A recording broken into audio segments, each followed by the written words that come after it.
para alim, para ulama, para kiai yang saya hormati, para sepuh, bini sepuh, pelantaran yang saya hormati, para hadirin wal hadirat yang berbahagia. Ini mic-nya ada yang beres lah. Mic sing beres lah, ngakit-ngakit, kadang muni kadang ora.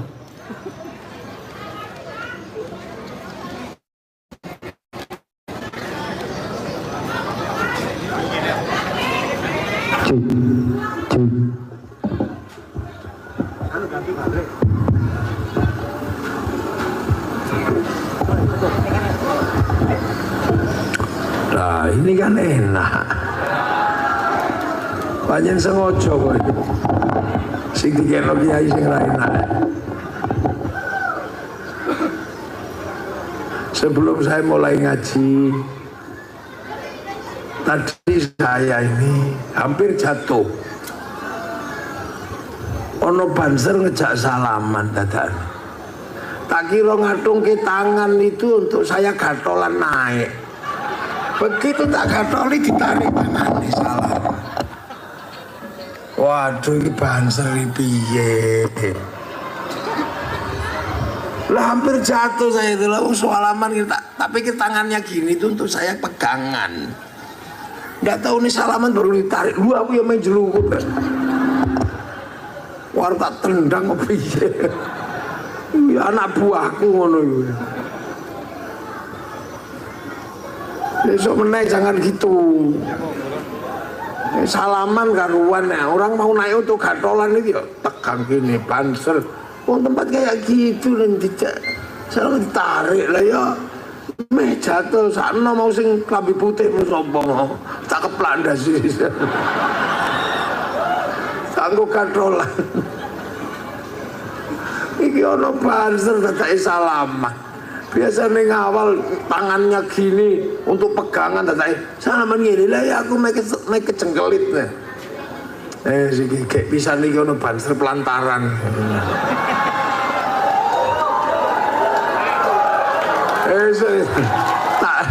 Tak diklat.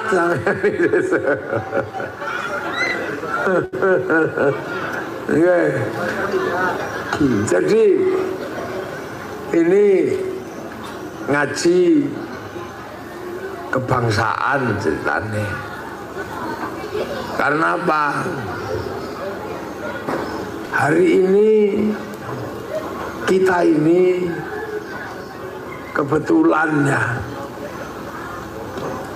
jadi manusia ini terlahir di generasi di mana eranya sudah era antar bangsa. Orang yang lahir di tahun itu sing dhuwur iku aja rame tele. Cung.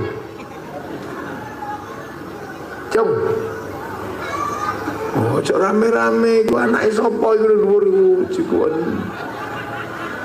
Sponsor ono sing munggah siji ngurusi kae wae.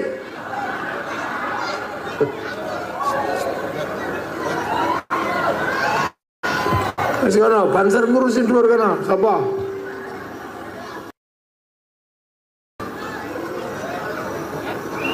Tugani kono. Anake wong pelantaran. Iya. Tugani. Jadi kita ini generasi yang lahir di tahun berapa ini? Ini 2025. Jadi ini rata-rata kelahiran 70 sampai kelahiran 90 ini dikting. Ini generasi paling unik sudah. Kita ini kebetulan generasi paling antik, di mana kita menemukan dunia itu percepatannya luar biasa. Dulu orang dari zaman jalan kaki ke kendaraan itu butuh waktu ratusan tahun. Terus dari roda ke mesin itu butuh ratusan tahun. Nah, tiba-tiba kita ini melihat dunia ini cepatnya luar biasa. Kita masih menikmati TV.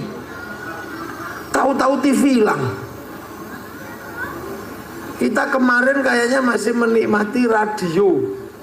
Tahu-tahu sekarang radio hilang. Kita ini kemarin rasanya masih menikmati baca koran. Tahu-tahu sekarang koran itu hilang. Yang usia-usia segini kemarin masih menikmati menulis surat cinta. Sekarang tahu-tahu surat itu hilang. Perangko gak ada. Kita masih menikmati waktu itu main malam-malam pakai lampu petromak. Tahu-tahu sekarang petromak gak ada. Layar tancap gak ada. Jadi dunia ini tiba-tiba cepatnya luar biasa. Makanya generasi sampean ini dalam dunia ini generasi emas ini. Ini generasi golden generation, jadi generasi emas. Menikmati jalan kaki, menikmati sepeda ontel, menikmati motor, sampai gak kemana-mana, bisa kemana-mana. Hebat loh kita ini. Kita ini masih menikmati sawo bekasnya codot, masih. Ini betul. Kita masih tahu-tahu hari ini sawo hilang, yang ada anggur, jeruk merah, kelengkeng, kecacil hilang. Kita ini bener loh. Coba kalau sampai hidup di zaman Nabi Adam itu, oh betapa susahnya itu. Hidup di zaman Nabi Adam itu sulit hidup di zaman itu. Karena apa? Karena Nabi Adam manusia baru penyesuaian ini, baru penyesuaian hidup di alam ini. Nabi Adam, Siti Hawa itu baru menyesuaikan diri. Karena sebelumnya kan dari langit. Kampungnya nggak di sini, Nabi Adam itu. Nggak kebayang jadi manusia yang pertama kali hidup di dunia ini. Lihat kadal itu masih segede dinosaurus. Nggak kebayang. Seperti orang dulu nggak bayangkan hidup pertama kali transmigrasi, yang tadinya di Jawa ular itu sak jentik ini, sampai di sini sak wit klopo itu.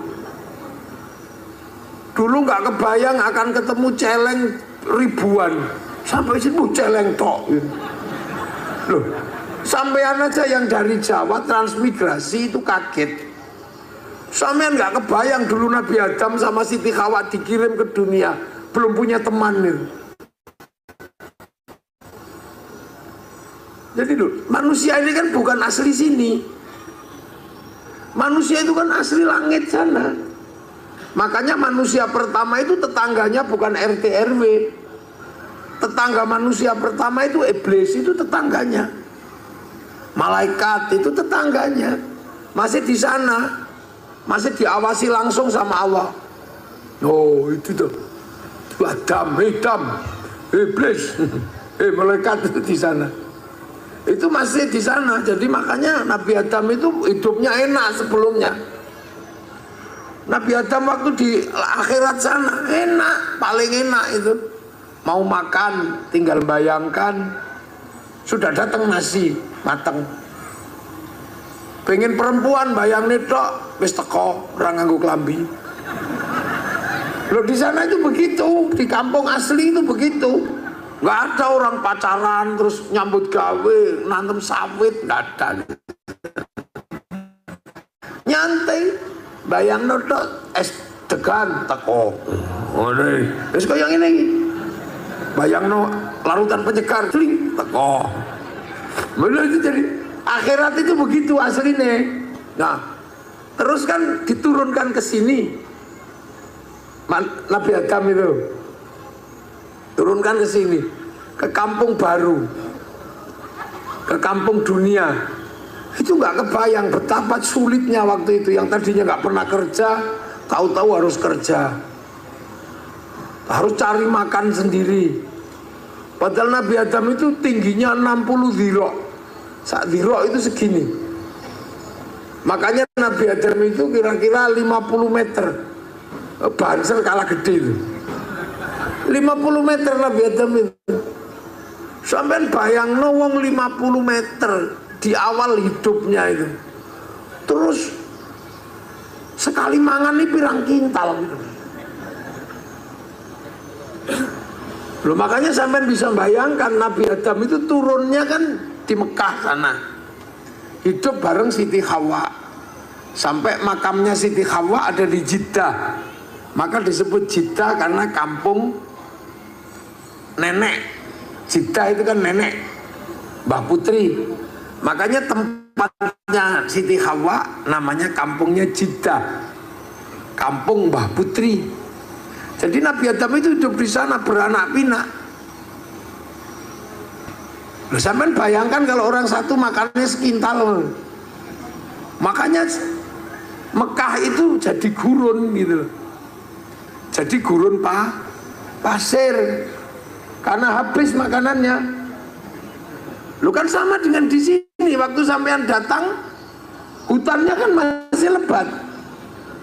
Begitu semakin banyak orang gundul kan. Lantaran waktu pertama kali datang 80-an mungkin pohonnya masih banyak. Hidup gak usah nyari buah, tinggal ke hutan kemana itu zaman segitu. Nah sekarang nyari kemana? Ayo udah nggak ada, karena sudah beranak pinak, sudah mana itu. Nah Mekah dulu juga begitu, ada manusia tapi besar-besar, jadi makanannya habis, jadi gurun itu. Tuh kok sone kadang sudah biarin aja, nggak usah diperbesar. Kiai ngaji kan mesti gini-gini, nggak usah ya emut mega. Udah, jadi nggak usah ditambah volumenya, udah denger toh? Loh iya denger. Jadi harus ojo ono ngingi, udah gini aja. Nah, masalah pertama yang timbul Nabi Adam itu, ya masalah mau baru 2 orang, Nabi Adam dan Siti Hawa. Itu baru manusia pertama. Jadi belum ada manusia kedua, manusia ketiga belum ada, baru manusia pertama. Makanya masalahnya ya pertama yang timbul kecemburuan. Jadi dunia belum ada masalah rebutan parkir, rebutan warisan, belum ada. Ketika Nabi Adam dan Siti Hawa itu masalah pertama ya kecemburuan aja. Nabi Adam pergi nggak pulang-pulang gitu. Siti Hawa protes, kenapa nggak pulang-pulang? Sama siapa di luar? Nabi Adam jawabnya ya enak, ya Allah, kamu cemburu sama siapa? Di dunia itu baru kita berdua. Hanya kalau perempuan itu cemburuan dari dulu begitu. Lah iya, turun-temurun. Termasuk perempuan itu kalau disuruh milih makanan susah. Ayo bu, makan apa? Serah. Milih makan apa? Terserah. Karena perempuan itu kapok. Karena dulu salah milih makanan, suaminya diusir dari surga. Makanya sampai sekarang kalau suruh milih makanan kapok. Lah itu. Jadi masalahnya nggak banyak, nggak kompleks. Terus kemudian punya anak. Nah begitu punya anak harus memilih jodoh antara Habil Qabil. Masalah baru timbul, apa? Rebutan cinta. Jadi ketika manusia baru segitu ya problemnya masih problem laki-laki perempuan. Barunya segitu aja problemnya. Sampai akhirnya manusia tambah banyak. Dari perempuan-perempuan dan laki-laki keturunan Adam lahir suku. Ya masalah baru timbul. Apa misalnya? Ya masalah rebutan makanan, mulai rebutan apa pengaruh. Ya segitu-segitu aja, nggak terlalu gede. Tapi terus manusia kan berkembang, masalah semakin banyak. Sampai kemudian manusia membentuk bangsa dan negara. Karena apa? Karena terus manusia antar keturunan berebut wilayah. Karena tempatnya semakin sempit. Akhirnya membentuk negara, saling menjaga perbatasan. Dan itu eranya kita belum lahir. Makanya era ketika membentuk negara itu perbatasan biar nggak dilompati, ada yang mati, ada yang terbunuh, yang disebut pahlawan. Nah itu orangnya beda lagi era itu. Sampai akhirnya kemudian era pemerataan Indonesia. Nenek-nenek kita, kakek-kakek kita dipindah. Ada yang dipindah Kalimantan, ada yang dipindah Sumatera, namanya transmigrasi. Sampean nggak ikut di situ, masih belum lahir. Jadi orangnya beda, buminya masih sama, masalahnya orangnya beda. Sampean belum lahir di situ. Itu masih yang makan tiwul, yang kepaksa makan orang hutan itu, yang terpaksa makan ular karena nggak ada makanan. Itu eranya bukan era sampean, itu era orang sebelum kita. Makanya mereka kadang sampai ada yang tidur mati di telan ulo gitu. Nah terus lahir generasi pembangunan, mulai enak, mulai ketemu listrik. Yang tadinya membuka hutan, begitu menjelang listrik hidup udah mati, udah nggak ngerasakan. Nah terus akhirnya lahirlah generasi pembangunan, hidup mulai enak, tapi penuh tekanan karena harus mengikuti aturan yang ada di zaman Pak Harto. Beda politik, nggak boleh, ini nggak boleh. Nah akhirnya orang-orang itu mati juga, sudah selesai. Lahir generasi kayak kita ini, generasi yang tinggal trimoin naik, nggak ikut babat hutan, tinggal kencing sama dok. Iya, nggak ikut babat pasar, tinggal jualan. Sudah nggak ikut apa-apa, nggak ikut beli sawah, tinggal bikin rumah di situ. Nggak ikut mendirikan sekolahan, tinggal jadi pengurus. Ini terus begitu generasi itu. Nah, sampai akhirnya kita hidup di zaman yang nenek moyang kita nggak pernah membayangkan ada zaman kayak begini. Ada zaman di mana kita ini hidup yang disebut dengan zaman digital. Inilah yang dimana dunia ini bercampur baur, semuanya ada di dalam handphone. Ini enggak semua orang ngalami ini, semuanya ada di sini sekarang. Makanya kita punya generasi yang unik gitu ini, punya zaman yang menurut orang tua dulu nggak mungkin. Yang tua-tua ini masih mengalami zaman pengen tahu Afrika, itu masih nunggu flora dan fauna. Udah ditunggu seharian yang keluarnya harmoko. Ngalami Tiba-tiba sekarang kita kalau cari dunia nggak perlu nunggu flora dan fauna, tinggal buka ini terus ketik tengu Afrika, keluar itu. Kucing Afrika keluar, mau iseng bokong India, ini keluar itu di sini, iya kan? Jadi ini dunia baru, dunia yang tahu-tahu kita ketemu. Dulu orang Jawa nggak ketemu sama orang Kalimantan, tapi nenek moyang kita yang lewati, tapi kakek kita nggak tahu bangsa Amerika. Tapi kita cari Amerika tinggal di sini.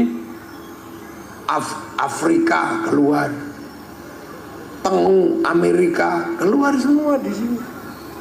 Jadi dunia ini tiba-tiba hari ini problematikanya beda, masalahnya berubah. Yang tua-tua gini dulu kalau kangen masih pergi ke pasar menulis surat cinta. Untukmu kekasihku yang berangkat transmigrasi ke Pelantaran.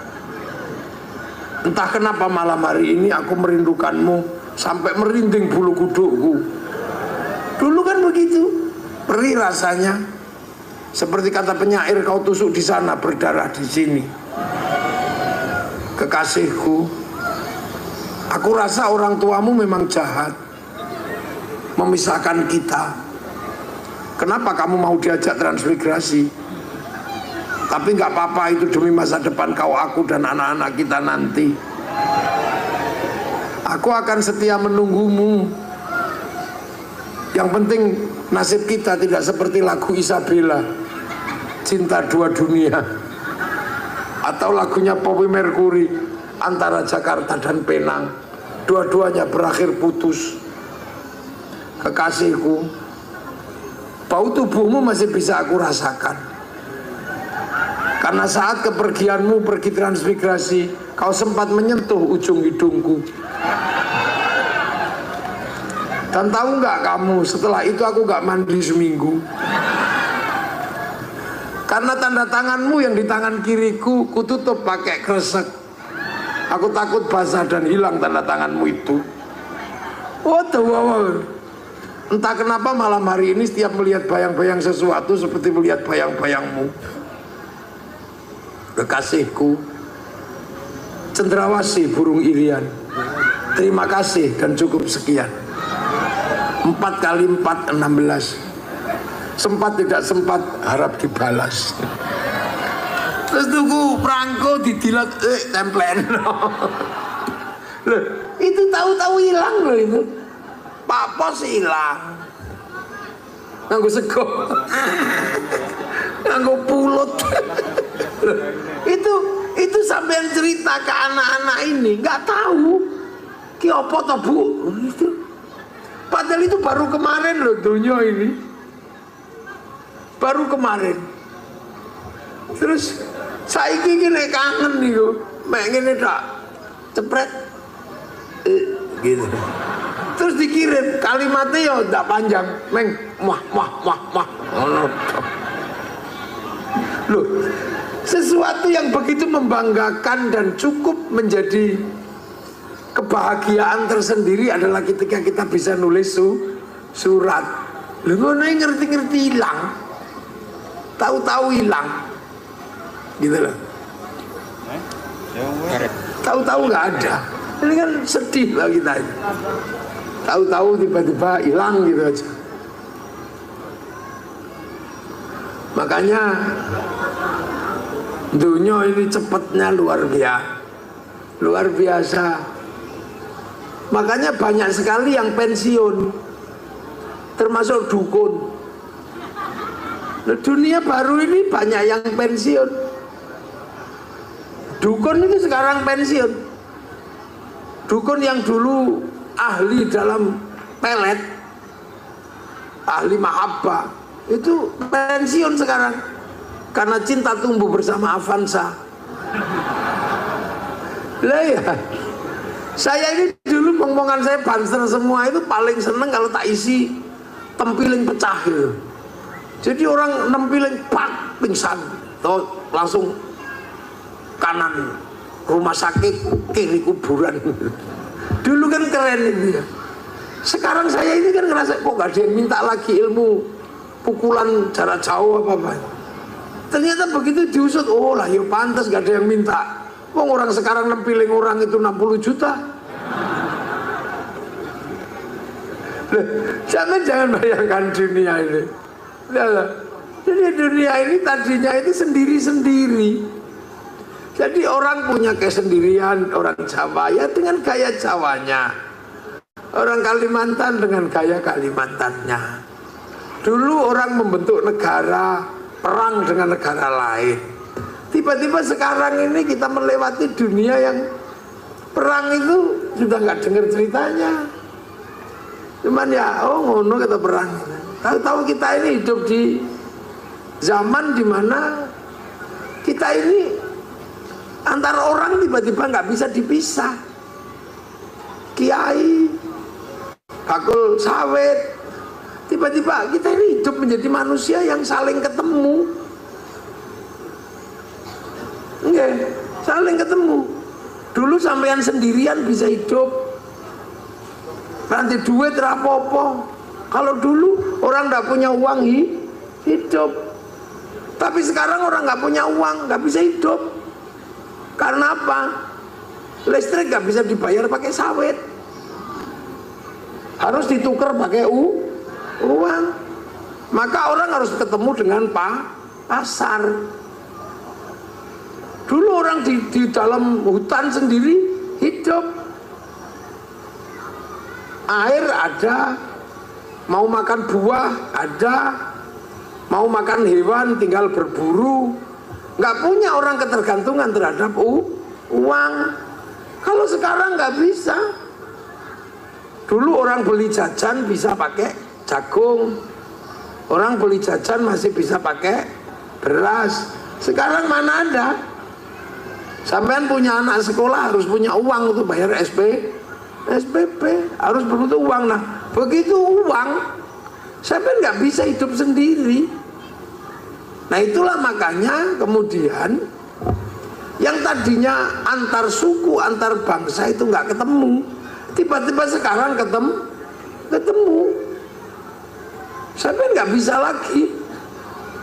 Tiba-tiba hidup menjadi pertapa sendiri hidup, nggak bisa. Nah, itulah pentingnya memahami bahwa antar manusia yang tadinya hanya laki-laki perempuan berhubungan berubah menjadi laki-laki dan perempuan yang berketurunan melahirkan suku. Akhirnya antar suku nggak bisa pisah, harus ketemu. Dari suku lahir bangsa. Akhirnya orang nggak bisa pisah dengan bangsa yang lain. Ini kan terus ini. Sekarang orang sudah nggak bisa pisah, makanya muncul istilah ngaji kebangsaan. Karena sekarang orang sudah nggak bisa hidup sendiri.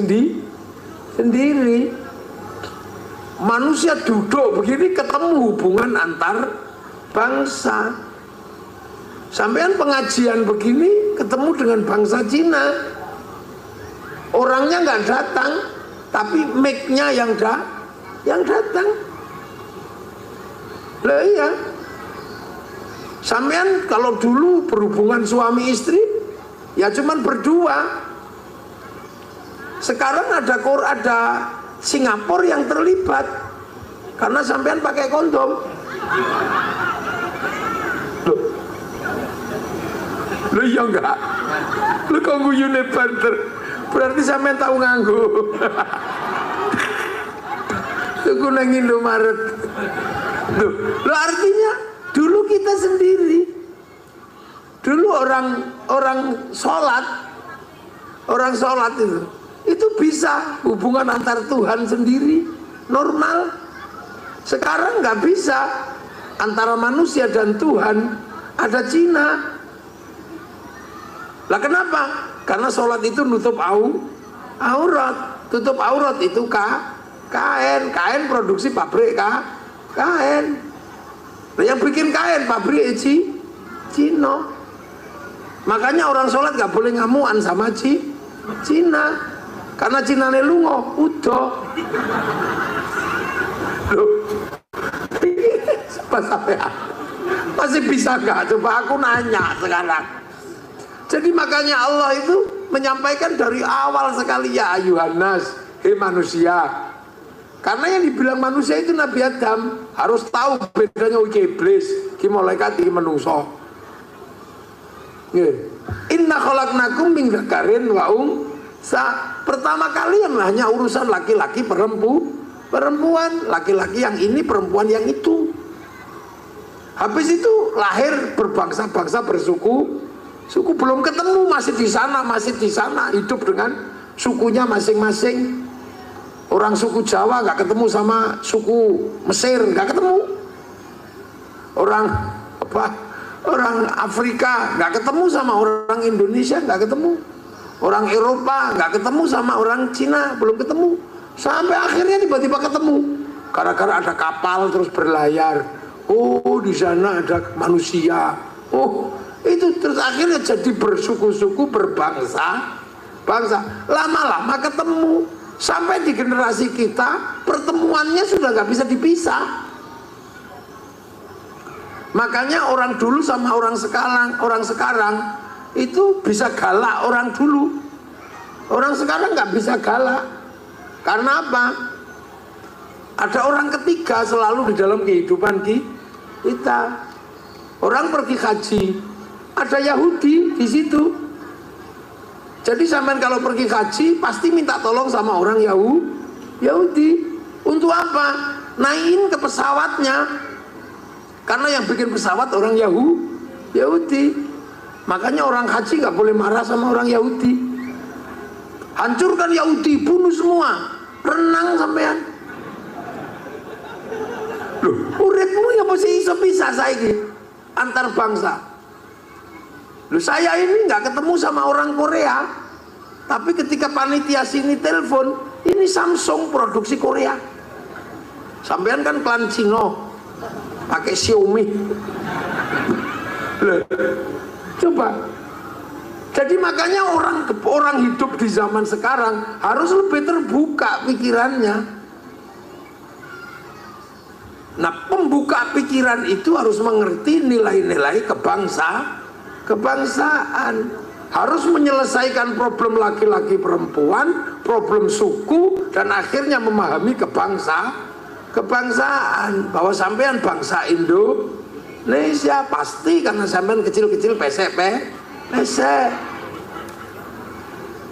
Iya kan, sampean kan kecil-kecil pesek gini, ini Indonesia. Kalau yang cantik, ganteng, tinggi itu orang Arab. Yang tinggi besar rambutnya merah Eropa, yang tembem-tembem sipit-sipit Cina, yang hitam gosong Afrika. Loh, dulu ini sekarang kan sampai ngerti Afrika. Waktu orang Eropa, tak ceritani, tiba-tiba berlayar namanya Christopher Columbus sampai di Tanjung Harapan, ketemu orang Afrika. Itu dia bingung, ini menungso, ini apa ini? Oh, ini berarti yang diceritakan dalam Alkitab, orang yang menentang Tuhan dibakar oleh api neraka. Oh, berarti ini neraka. Christopher Columbus sampai di Tanjung Harapan mengatakan bahwa orang Afrika itu adalah orang neraka karena gosong-gosong. Dia belum tahu bahwa dia bangsa Afrika. Oh, hitam gosong. Makanya kitab suci mengatakan bahwa orang yang nakal, tidak patuh sama Tuhan, dibakar oleh api neraka. Berarti ini neraka.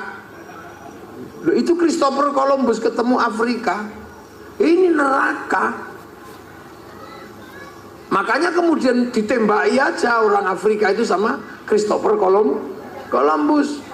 Oh, apa? Membantu pekerjaan Tuhan yang belum selesai. Lah ya, makanya sampai akhirnya orang Eropa ini karena penjahat yang selamat dari hukuman Tuhan harus diteruskan penindasannya. Akhirnya orang Eropa paling suka mengambil budak dari Afrika, dikapalkan ke Eropa, dikapalkan ke Amerika. Makanya orang Afrika itu dandanannya aneh-aneh. Ada yang bibirnya dipotong, itu cantik. Ada yang nggak ada telinga dipotong, itu cantik. Untuk apa? Menghindari perbudakan. Sehingga dikapalkan, kalau mengkapalkan orang Amerika, dikapalkan oleh orang Amerika, orang Afrika, ditaruh di lambung kapal karena dianggap bukan manusia. Itu manusia neraka. Makanya ada film namanya Amistad, manusia lambung kapal. Itu adalah pergeseran orang Afrika dibawa ke Eropa, taruh di lambung kapal. Mereka akhirnya ngomong dengan bahasa yang hanya bisa dipahami oleh orang Afrika, bikin lagu-lagu sambil bernyanyi di dalam kapal tanpa musik. Lahirlah namanya musik akapela. Dari musik akapela ketika mereka lihat daratan, bikin lagu yang hanya orang Afrika yang paham, namanya lagu jazz. Terus ketemu dengan musik Afrika, menjadi musik blues. Dan musik blues kemudian menjadi musik pemberontakan di Eropa, menjadi musik rock. Sampai ke Indonesia jadi rock dude. Ya sama orang Belanda ketika masuk Indonesia, lihat orang kecil-kecil, oh ini bukan manusia. Makanya orang Indonesia disebut turunan Pithecanthropus, itu Belanda. Karena menganggap bahwa kalian ini bukan manusia. Bahwa turunan Pithecanthropus itu berarti turunan munyo. Makanya orang Belanda kalau manggil orang Jawa kowe. Kowe itu turunan munyo, masih kecil belum gede. Kowe piye? Lah kowe iku munyo. Loh. Bisa kok pantere. Lah iya kan? Gitu. Jadi orang dulu memandang orang itu nggak seperti sekarang. Jadi jangan dikira yang sekarang kita nikmati ini tidak mengalami proses pertemuan antar bangsa pertama, ya tawur. Orang Viking di Eropa sana, ketika ketemu dengan bangsa Han, bangsa Cina, ini ya dianggap bangsa kurcaci, perang besar, karena mau membasmi bukan manusia. Jadi jangan heran teman. Jadi dulu itu ketika Allah menyebut waja'alnakum syu'uban wa qabaila lita'arafu, agar kamu antar bangsa saling pengertian, itu lama sebelum bangsa ketemu. Firaun ketika lihat orang Afrika ya dibantai gitu aja, dianggap bukan manusia. Raffles ketika masuk ke Kalimantan Barat, lihat orang Dayak, dikira bukan manusia, ya dibantai.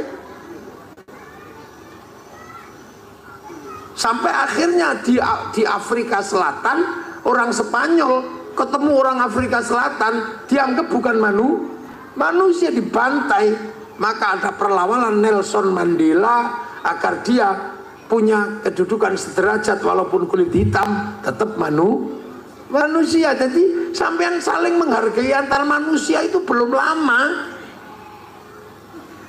Di saat bangsa masih bangsa lain belum bisa menghargai orang, kita di Nusantara sudah maju, sudah mengetahui Bhinneka Tunggal Ika. Jadi bangsa kita ini menghargai orang udah cukup lama. Zaman Rasul orang masih diperbudak, masih diperjualbelikan, persis koyok kambing. Iya. Jadi zaman itu orang masih diperjualbelikan di pasar gitu, kayak pasar wedhus. Dimana kalau yang perempuan bisa dipakai kapan saja tanpa harus ada ikatan perkawinan. Lu kan belum lama toh perempuan merdeka di Arab itu. Tadinya sampean itu ya kalau perang kalah ya direbut, ya dipakai bareng-bareng. Yang laki-laki kalau habis direbut ya disuruh menjadi pejantan. Loh, masih begitu, itu belum lama, Pas. Jadi kehidupan seperti kita kayak gini ini belum lama. 45 itu baru berhenti. Bahkan 48 Belanda datang, bunuh orang nggak ada hukum. Ketemu sampean gitu tembak dor gitu nggak ada masalah. Jadi manusia tertib seperti ini belum lama. Di Filistin aja belum selesai sampai hari ini. Di Filistin itu, kalau bukan orang Israel, ketemu tembak gitu aja. Yang di sini nempiling orang sudah 60 juta. Yang di sana belum dihargai orang itu. Begitu kalah tembak ya tembak gitu aja. Begitu orang sembahyang kalau lagi ngumpul ya nggak peduli, dibom gitu aja. Di Afghanistan sampai sekarang antar suku belum bisa ketemu, padahal cuma 7 suku besar. Beda suku pergi ke pasar beli kok didemek-demek toh nggak dibayar, bacok gitu aja. Loh, jadi sampean jadi hidup kayak begini itu jangan bayangkan sandonyo wis koyo sampean kabeh ini belum. Di Afrika, di Gabon ya, di Gabon itu nanam sawit. Kalau yang nanam itu suku kecil, suku besar yang datang ya diunduh, dibawa pergi gitu aja. Di Padang Kalahari orang menggembalakan sapi, begitu ada suku besar kok pengen ngerebut sapi itu ya digiring dibawa pulang, yang punya dibedel gitu aja. Duh, itu hari ini masih begitu. Jangan sampean kira di Suriah itu orang bawa minyak kok sampean kepengen cegat tengah jalan, tembak aja yang punya. Loh, jadi sampean jangan bayangkan hidup kayak begini itu semua orang menikmatinya. Enggak. Jadi jangan dikira hidup kayak gini ini nggak punya korban. Korbannya banyak dulu. Siapa? Ya orang-orang yang memperjuangkan kita untuk membangun negara. Makanya orang-orang itu begitu berjuang kok mati jadi pahlawan. Nah kita ya karena itu turun orang. Begitu sapinya dicuri, lapor polisi, Pak polisi itu yang nyuri, tangkap. Gitu di Afrika ya belum jalan. Di Irak sana hari ini, kalau tiba-tiba punya istri kok cantik, ya diambil gitu aja. Kalau suaminya nggak berani, ya sudah, salamu kalah, udah gitu. Sini bisa lapor polisi. Loh, jadi sampean jangan membayangkan hidup seperti ini dinikmati oleh orang seluruh dunia. Enggak semua orang bisa menikmati hidup kayak kita jam segini, hehehe, gitu nggak bisa. Sampean di Afghanistan jam segini ngumpul, diroket orang. Duh, ini kok coba kira ini kehidupan seluruh dunia begini. Malaysia pengajian jam segini nggak boleh, jam 10 sudah harus berhenti semua kegiatan masyarakat. Neng kene saya seneng mau pemene wayangan sampai sore sampai dalan pingsan nih rapopo. Kita ini hidup itu enak banget sih gitu. Ya, gitu. Di Australia saya bergurau dengan teman di sebuah kamar. Tiba-tiba polisi datang karena di atas jam 9 suara tetangga nggak boleh masuk ke tetangga yang lain. Gitu terus. Wah kakak polisi datang. Dilaporkan bahwa suara saya menembus temboknya, kacau tuh. Neng kene, wah sampai udelmu copot dulu. Jadi jangan dikira sampean di Amerika punya suami istri, punya anak menikah ya. Terus tiba-tiba sampean datang ke rumahnya, cucunya dibawa pergi, nggak lapor, sampean di penjara. Yang melaporkan siapa? Menantumu. Mau pikir terus pakai motor, nggak pakai helm. Begitu perpanjangan surat, sampai harus bayar. Sini. Polisinya ya wes arep ning kebun. Itu. Sampean di Malaysia atau di beberapa negara Eropa beli motor itu nggak boleh cash karena seluruh keuangan terintegrasi dengan keuangan negara. Sampeyan ning kene lho tuku motor nggawa duit 1 juta, ora ono sing takok. Dealer juga nggak tanya, kok beli motor Pak? Nggak ono sing takok, ya udah bayar. Duit teko ndi? boleh berondolan. Udah. Loh, sama jangan membayangkan kenikmatan hidup itu milik semua orang. Saya ini tukang keliling dunia. Mana negara yang belum tak jelajahi? Tempat terdingin dunia wis tahu tak parani, namanya Yakuts. Iku kota yang dinginnya minus 70 derajat. Listrik mati, mudar wonge. Kedinginan. Makanya orang-orang Eropa kalau musim dingin rebutan minyak, rebutan batu bara. Untuk apa? Biar listriknya tidak mati. Karena kalau listriknya mati, orangnya kedinginan. Musim panas listriknya dinginnya mati, kepanasan. Nah kita hidup kik. Dingin juga enggak, panas juga enggak perlu AC, cukup sarung. Nek kepanasan kebut-kebut sarung, kademen kemulan sarung. Enak. Hidup kita ini, ya Allah. Orang Cina dihantui kelaparan karena kasih makan hampir 2 miliar orang. Makanya kalau makan nggak boleh boros. Gandum dibikin mie panjang, terus pakai sumpit biar awet. Kalau kayak sama dicawok gini, yuntai makanannya. Tuh. Jadi jangan sampean kira hidup di Eropa, di Cina itu nyaman. Nggak nyaman. Eropa kalau musim dingin 4 bulan nggak punya matahari. Perempuan kulitnya berubah pigmennya, bintik-bintik kayak kulit tekek. Makanya mereka lari ke Indonesia untuk berjemur di bawah matahari pakai simpak sama kutang tok. Itu bukan pornografi, itu dede. Jadi sampean jangan bayangkan hidup di dunia itu senyaman kayak kita hari ini. Nggak ada orang nyaman. Orang Arab panasnya luar biasa. Dia panas makanya dibikin besar biar nggak mati, garing. Nah kalau dibikin kecil gini garing mati karena airnya jarang air. Nah itulah makanya kadang orang bisa berpikir, kenapa orang Arab tidak suka memelihara babi? Karena di Arab itu makanan susah, sementara babi panganannya seperti makanan manusia. Kalau hewan yang lain kan pakai rumput, babi pakai biji-bijian.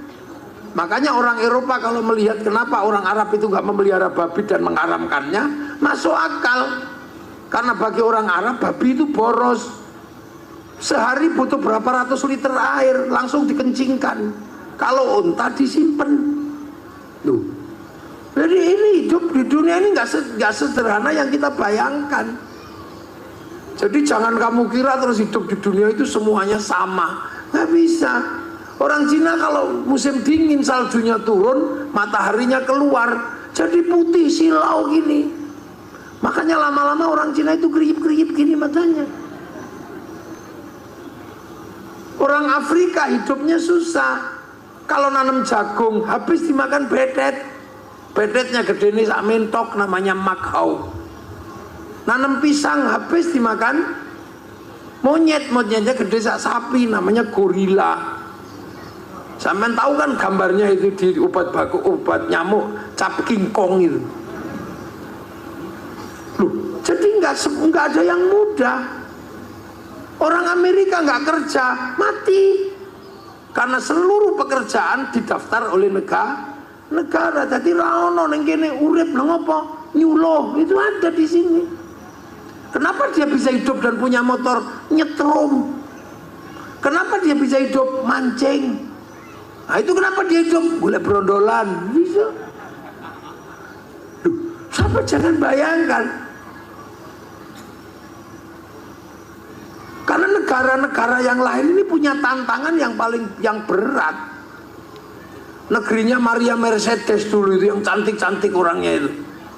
Wih itu sumunya luar biasa, kelembapannya sampai 35, 36. Oh ringet tok. Makanya mereka kalau udah usia 30 naik, gede ini sak bantrek-bantrek gitu. Kalau usia muda langsing-langsing, begitu gede duduk di kursi itu sini sak menungso sak kursi.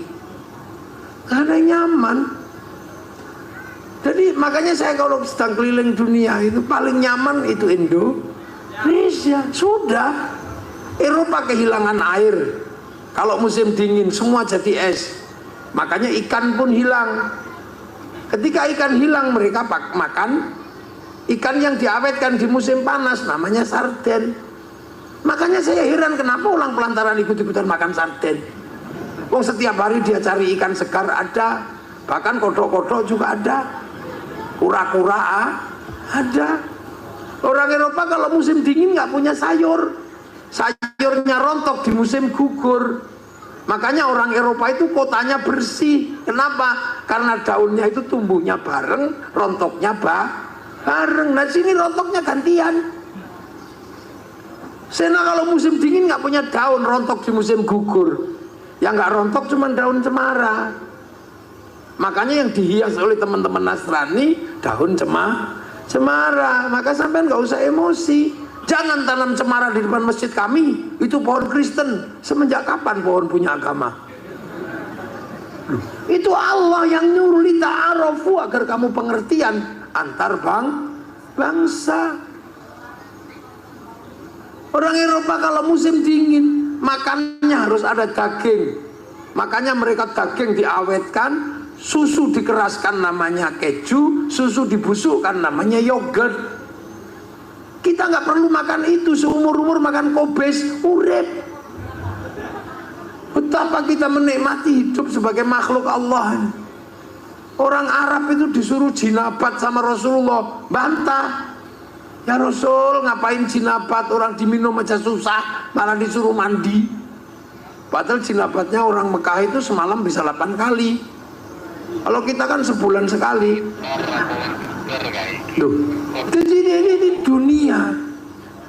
Makanya sampai nggak usah membayangkan jadi orang lain. Kita ini kadang nggak pede, pengen jadi orang Eropa. Akhirnya rambut kita merah. Akhirnya jadinya LKMD, Londo Komendase. Iya kan? Yang Islam pengen jadi orang Arab. Akhirnya kemana-mana pakai jubah. Kita nggak tahu bahwa dulu nenek moyang kita juga berjubah. Jubah itu disebut baju syar'i. Tapi begitu sampai Indonesia, jubah nggak bisa dipakai nanam padi, serimpet. Akhirnya baju syar'i dipotong, potongan baju syar'i namanya syar'un. Di tempat saya Jawa nggak punya huruf ain, punyanya Mogopotongo, maka syar'un jadi sarung, saruan jadi sarungan. Makanya kita nggak ribet karena sarung. Gak usah ribut katok cingkrang. Kalau pengen cingkrang lindingan yang rada dhuwur. Nek pengen dawa plotrokno gampang. Jadi simple. Kita nggak usah ribut masalah jenggot. Ras Indonesia bukan ras Semit tapi ras Mongoloid. Ras Mongoloid tidak ditakdirkan punya jenggot lepet seperti ras Semit. Kalau maksa jenggotan kumek rolas dingu koyo oyote untu. Gak usah ribut.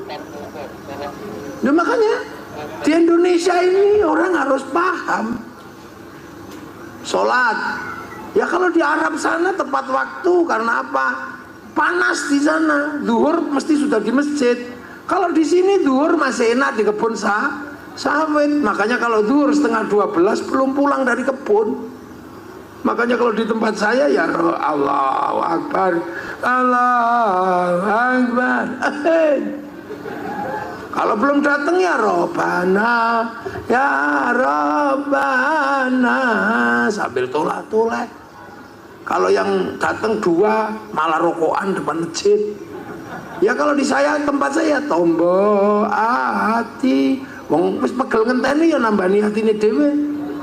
Kalau udah nggak datang baru kiainya ngamuk, diurugi anjang baru jerantal.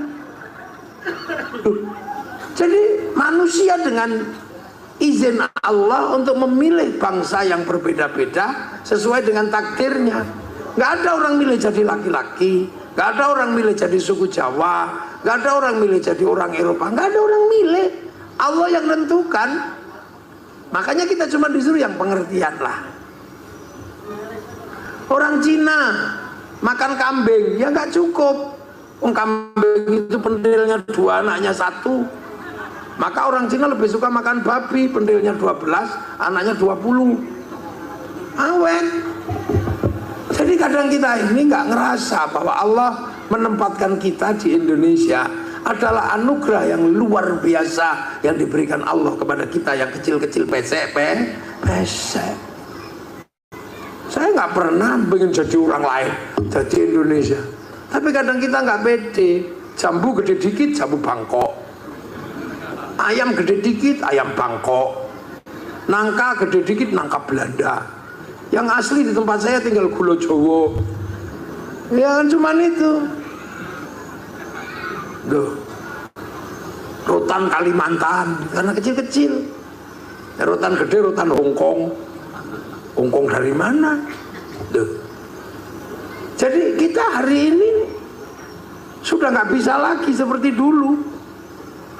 Kalau dulu enak sampean orang-orang kita zaman kerajaan cuman hidup di Kalimantan bisa hidup. Makanya Islam itu mengajarkan kita untuk mengerti bangsa-bangsa yang berbeda karena hidup manusia suatu saat akan ketemu walaupun tidak kemana-mana hubungan antar bangsa.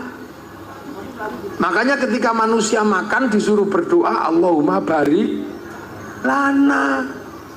Kekuatan hidup manusia itu kan karena makan. Tapi pelajaran makan itu Allahumma barik lana. Kenapa bukan barikli? Ayo, sereten sendiri. Kenapa pakai kami? Karena begitu sampean makan, seluruh dunia terlibat.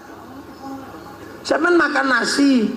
Begitu sampean makan nasi, dunia terlibat. Ada yang menyiapkan pabrik piring.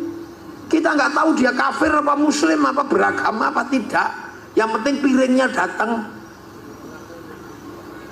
Begitu sampai makan nasi, sampai harus tahu nasi itu padi. Padi itu ditanam di sawah. Sawah kalau nggak diatur negara, bunuh-bunuhan antar pemilik sawah. Dia melibatkan negara dan agraria, termasuk BPN, Badan Pertanahan Nasional. Begitu jadi nasi, sampean pasti tahu ada pupuknya itu dulu padi. Pupuk itu melibatkan pabrik. Dia nggak peduli kita sudah agamamu apa, pokoknya seperti pupuk itu teko. Begitu jadi makanan, kita pasti tahu di situ ada gilingan padi. Orang Jerman yang bikin agamanya apa? Dulu sampean nutu, sampean bisa ngomong makananku paling bagus karena usaha kami sendiri. Iya wong lain-lain apa nandur-nandur dewe. Dewe. Habis itu panen sendiri menjadi beras mbok tutu dewe. Habis itu kemudian pakai panci tanah kamu bikin sendiri, pawon kamu bikin sendiri, api gelintir sendiri, terus pakai kayu sendiri. Loh, bumbu bikin sendiri dari hutan. Itu sampean masih bisa? Saya pengen nanya, bisa nggak? Nggak bisa. Begitu sampean jadi nasi, pasti melibatkan pabrik rice cooker, pasti melibatkan pabrik kompor. Kalau pengen mateng berarti melibatkan kompor gas. Di situ ada pertambangan nasional. Duh, ayo, iso sampean.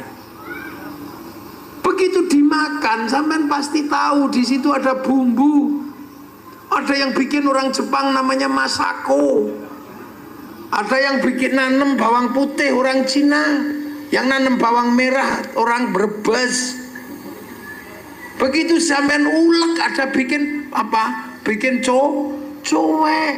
Terus dikasih garam.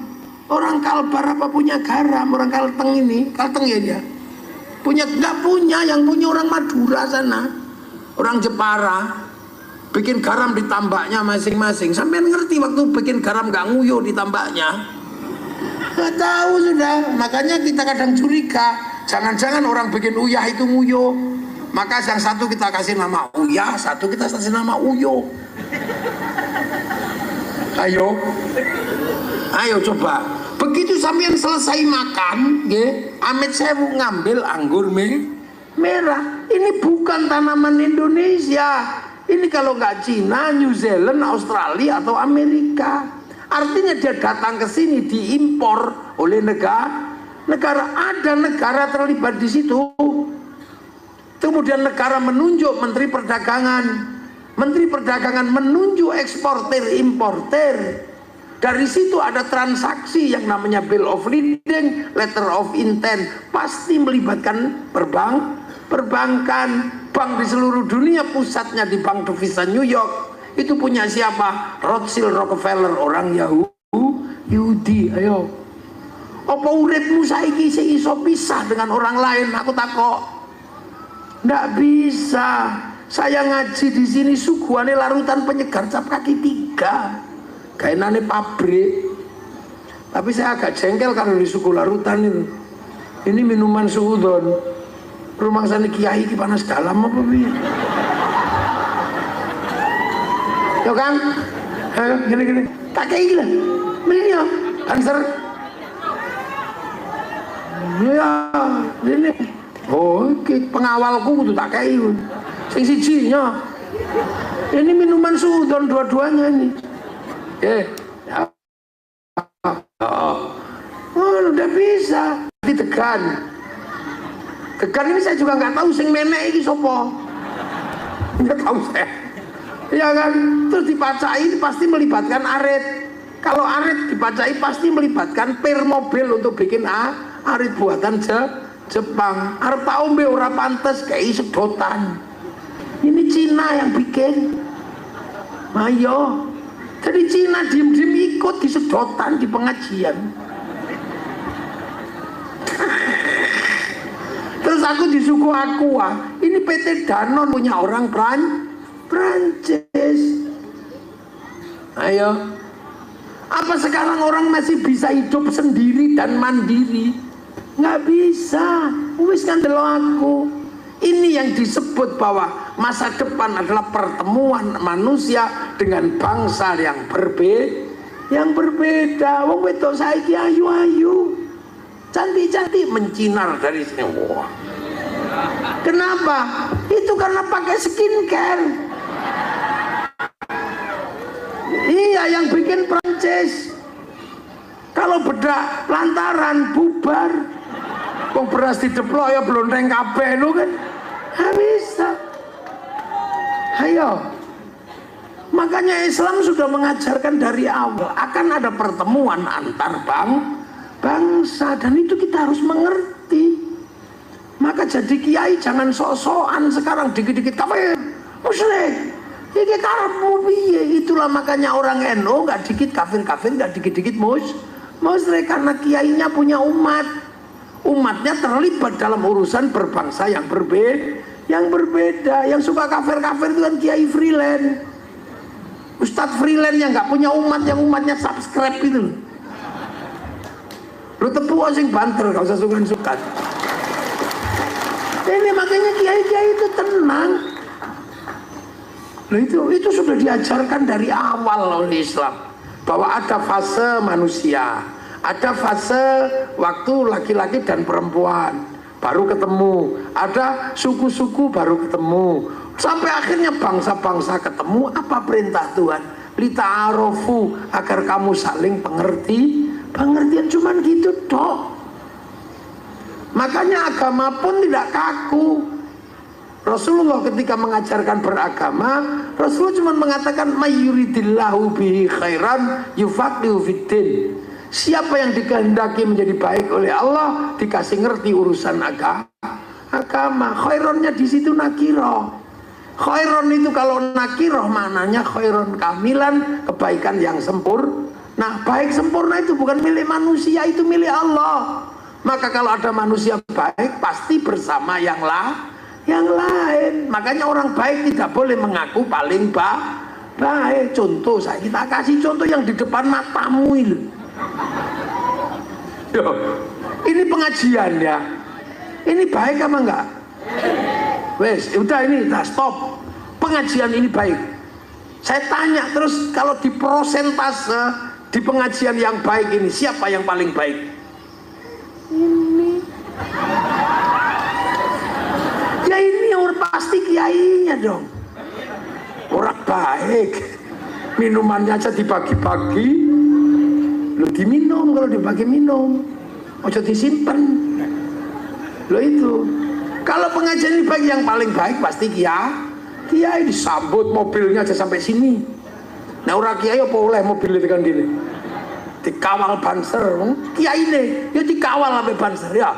Saya ini punya pasukan soalnya, dan ini lebih galak daripada yang lain. TNI kalah bintang sama ini. TNI paling besar bintang 5, ini bintang 9. Iya, makanya kadang ya suka-suka aja dia. Kalau kerajaan nih gini-gini ya seneng-seneng aja, bintangnya 9. Wow, ini makanya kalau hormat ya gini juga boleh.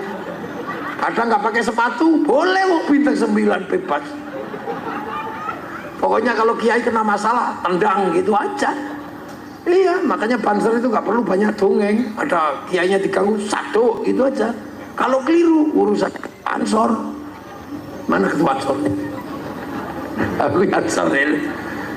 Jadi kalau pengajian ini baik, maka yang terbaik itu siapa? Saya. Terus gak usah bantah sampean. Tapi saya nggak boleh ngaku paling baik, karena saya terlihat baik di sini karena diundang panitia. Kalau nggak diundang saya nggak di sini. Kalau gitu baik saya apa baik panitia? Ya nggak bisa, saya nggak datang panitianya jelek. Loh, itu baru saya sama panitia wes gelut itu. Kalau royoan baik, apalagi kalau sampean ikut-ikutan yang baik ya kami kiai. Nah, kenapa? Ya kami mau datang. Coba kalau nggak ada yang datang, ini bukan pengajian, ini cek sound. Coba ayo. Banter. Ini saya mendudukkan persoalan. Ini pola pikir manusia masa depan, bukan manusia masa lalu. Orang ono kiai jelas dong ini, tahu kerupuk dijelas dong kiai ini. Nggak pernah, cuman saya dok sing iso jelas dong ini. Karena kebetulan saya melewati fase hidup bersuku-suku, berbangsa, makanya orang nggak bisa mengaku paling baik. Kami yang terbaik kata siapa? Kamu ngaku paling baik aja masih pakai serban besar. Coba kamu nggak pakai serban besar, nggak kelihatan baik. Dipikir kamu bakul kambing. Iya. Nah, yang baik lagi siapa di sini boleh mengatakan? Tukang son. Kalau tukang sonnya marah, kami yang baik ya sayang. Kenapa? Sonnya tak pateni bubar. Ya mau apa kita kalau sonnya mati, mana tukang sonnya? Maka saya mau marah juga nggak terlalu keras sama tukang son kan. Dia kalau marah berhenti ini pengajian. Ya, lah kata tukang yang masang tenda, saya kiai yang terbaik mau pasang tenda. Lah kok bisa? Anak kalau gerimis rata pasangi tenda bubar. Padahal biasanya yang pasang tenda itu juga sholatnya nggak terlalu rajin.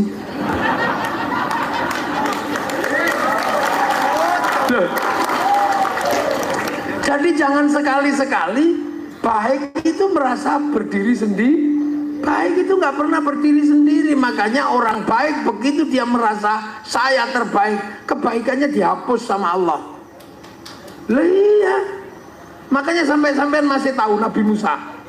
Musa, kata Allah, kamu besok kalau mau bertemu aku lagi, aku pengen kamu bawa oleh-oleh. Apa ya Allah? Kamu bawakan aku binatang atau apa terserah, makhluk yang paling buruk. Nabi Musa bingung nyari manusia, nggak ketemu. Masih baik, akhirnya ketemu anjing. Anjing cuwelek gudikan itu. Dibawalah mau sowan kepada Allah. Sampai di tengah jalan duduk, lihat anjing itu kutuan, kutunya banyak. Ya Allah, ternyata anjing kutuan bisa tahan. Kalau nggak ada anjing ini berapa ribu kutu yang mati. Oh berarti anjing ini masih baik juga ya. Tapi ya gudikan nih. Habis itu anjing itu ngising selotok gitu. Kumbang-kumbang di gurun pasir semua berebut kotoran anjing. Lu berarti anjing ini ya masih ada manfaatnya. Wah nggak jadi dibuang. Akhirnya sowan Nabi Musa, kalimullah ini. Ya Allah, assalamualaikum, salam. Ada apa? Sudah mana bawaanmu? Gak dapet ya Allah, karena tadi rencananya mau bawa anjing ternyata masih ada manfaatnya.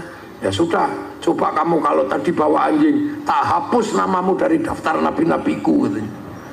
Sekarang mana ada ya. Makanya di zaman seperti ini orang gak boleh mengaku saya yang terbaik. Gombal. Nah bisa, kalau dulu bisa, sekarang jangan begitu. Nggak boleh, karena dunia begitu berbangsa ketemu udah nggak bisa. Loh, makanya hidup ini harus ketemu dengan yang lain, nggak bisa. Kata tukang syuting saya yang baik ya, kalau nggak tak syuting besok nggak ada dokumennya. Nggak ada, semua punya haknya masing-masing untuk mengatakan yang terbaik. Ibu-ibu ini kadang aku yang paling cantik, hidungku paling mancung. Kalau kamu nggak ada orang pesek, nggak disebut mancung. Suami, akulah yang paling baik dalam keluarga. Nek kelambimu ndak dicuci sama istrimu, kudiken. Loh, mana ada? Aku nggak butuh laki-laki. Kamu nggak ada laki-laki, nggak bisa beranak. Yang perempuan laki-laki, wah perempuan ini nggak butuh cari sopo. Kamu ditinggal perempuan, tariin dia, nangis. Nggak ada orang. Iya, aku nggak suka istriku cerewet, aku nggak butuh dia. Mungkin kamu nggak butuh bibirnya karena cerewet, tapi kan sampean butuh bokongnya.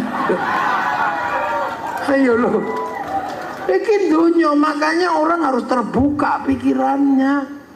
Kamu mencintai anakmu, kamu nggak boleh lupa anak itu lahir dari istri. Yo, istri juga nggak boleh terlalu cerewet sama suami kalau ngerokok dan ngopi. Karena kalau suami nggak ngerokok, nggak ngopi, ngantuk. Kalau ngantuk nggak kerja, kalau nggak kerja nggak punya duit, itu terima aja. Gitu. Iya. Tapi sampean juga harus memenuhi seluruh kebutuhan perempuan, karena yang salah sampean. Dalam kehidupan semua adalah salah laki. Perempuan nggak pernah salah dalam hidupnya terhadap laki-laki. Tepuk aja bentar. Iya. Kenapa perempuan nggak pernah salah dan yang salah selalu laki-laki? Karena yang menerima itu laki-laki. Dulu yang saya terima itu siapa? Perempuan apa laki-laki? Saya terima nikahnya. Yang diterima kan perempuan, yang sampai nerima. Lah sampai nerima saat cerewete, sak ngamu aneh. Lah iya kan? Perempuan itu kan makhluk paling unik. Lah ya, karo cecek wedi, karo coro takut dia. Karo tikus takut, tapi kalau lihat laki-laki ngamuk deh. Dia berani kalau sama laki-laki. Dengki betul. Coba, ono ulo cilik lain. Ono wong lanang apa?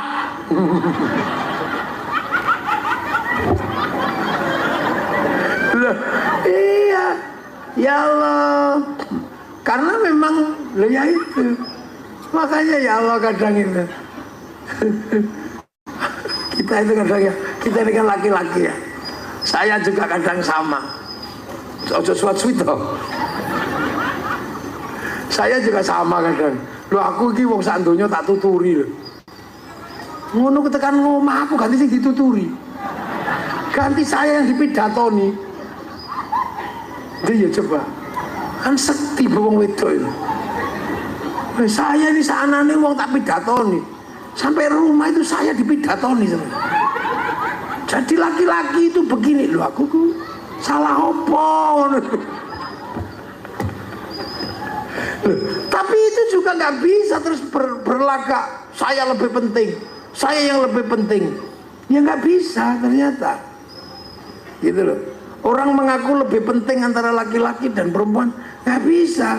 Karena laki-laki dan perempuan saling membutuhkan. Jadi lucu kadang itu. Tengah wengi guling tok ya ora enak. Tapi dintuti nesu. Coba. Dintuti ngono ngamuk. Wah lho. Wong guling tok ya gak enak, dintuti ngamuk.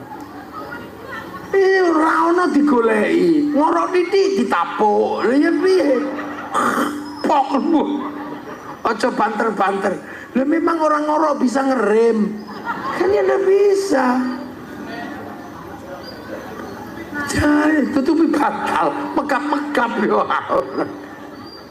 Loh ya Allah. Loh jadi kadang ini, dunia ini memang gak bisa kalau tiba-tiba terus ini yang dominan, yang utama, ini yang utama, gak bisa. Imam masjid itu loh kurang baik apa? Tapi dia disebut imam karena ada makmum. Coba nek makmum melungo, dia ora dadi imam. Tapi kadang ngono ngimami ra ngerti makmume.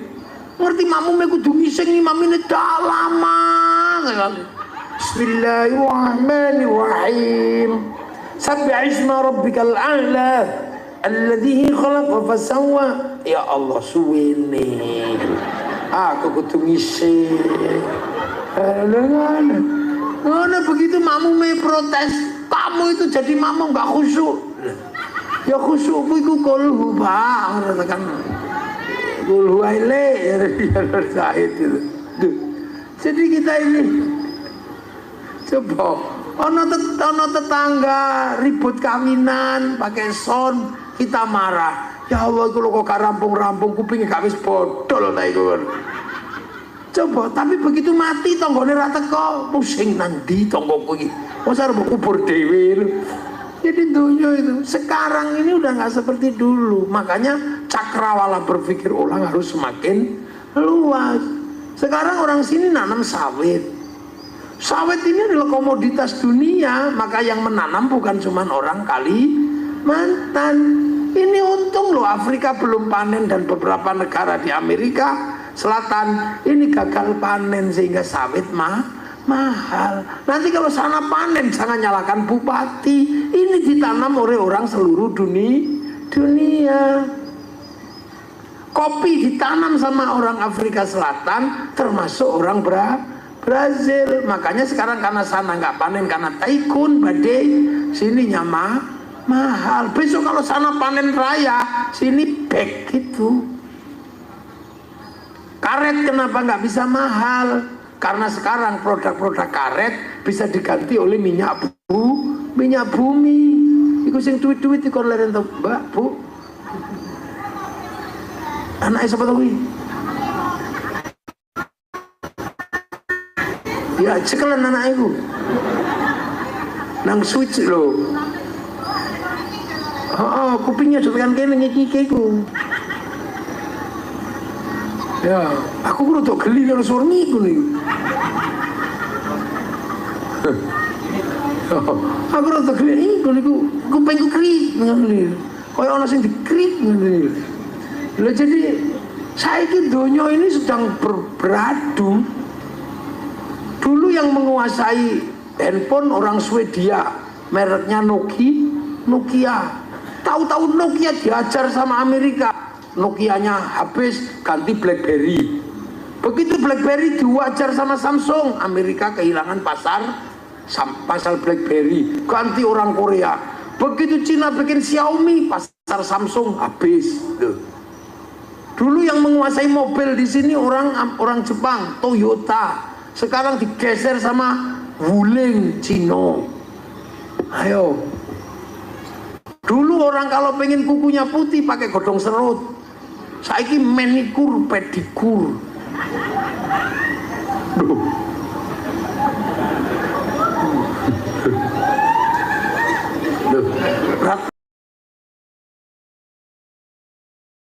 Kau jarene, nek kamu pelataran raon ngene ya. Diceritani manikur, pedikur mur ketekuk. Ya Allah, guyune wong pelataran lho kok cek renyai ngene.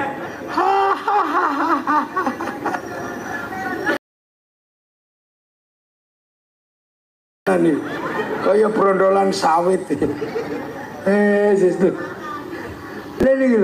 Jadi kita ini dunia itu sekarang bersatu. Bertemu kaset. Dulu betapa kita bangga punya kaset. Ngerti-ngerti kaset, bakul kasetnya hilang. Terus lagi tambal apa? Patri, obat tinggi patri. Saya tukang patri hilang. Karena apa? Biaya patri lebih mahal dibanding tuku. Murah. Biar sendal jepit sampai diobong nggih. Tempelena meneh. Saiki regane sandal luwih murah dibanding nambal kopong tangane. Ya Allah, dulu motor sampai bodol-bodol bisa di bengkel no. Saiki kredit anyar luwih murah. Beri pasti habis itu dikomlayu ning tengah kebun angel golekane. Dunia itu makanya kita di sekarang nggak bisa lagi mengatakan haram, nggak bisa. Karena apa? Kita ketemu dalam kehidupan kita selalu ada pihak ketiga dari bangsa yang berbeda. Nah itu loh makanya kehidupan seperti ini dulu ada di zaman Rasulullah. Ada. Waktu cuma orang dua suku, tiga suku, nggak ketemu dengan orang lain. Tapi begitu pindah Madinah itu kota, ujung jalur sutra, jalur perdagangan terbesar dari Asia dan dari Eropa, ketemunya di pasar Yasrib, pasar Madinah, mulai ketemu orang Yahudi, orang Nasrani, Banu Nadir, Banu Qunaiqa, Banu Nadir, ketemu orang Romawi, ketemu orang Yahudi, berubah. Para sahabat ditipu kalau ke pasar. Ditipu siapa? Nggak tahu ya Rasul, di pasar ada orang kalau barang jelek tapi bisa jual bagus, suka nipu. Rasul cuma bilang itu pasti orangnya sudah tua, tapi rambutnya masih hitam. Terus jenggotnya nggak ada. Iya ya Rasul, giginya masih utuh. Oh itu Yahudi. Karena orang Yahudi itu punya kebiasaan nyemir rambut, nyukur jenggot, dan memperbaiki gigi. Kenapa begitu? Karena orang Yahudi itu umatnya Nabi Musa.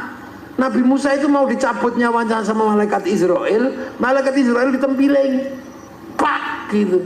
Lari, ya Allah itu siapa ya Allah? Mau tak cabut nyawanya kok aku ditempiling.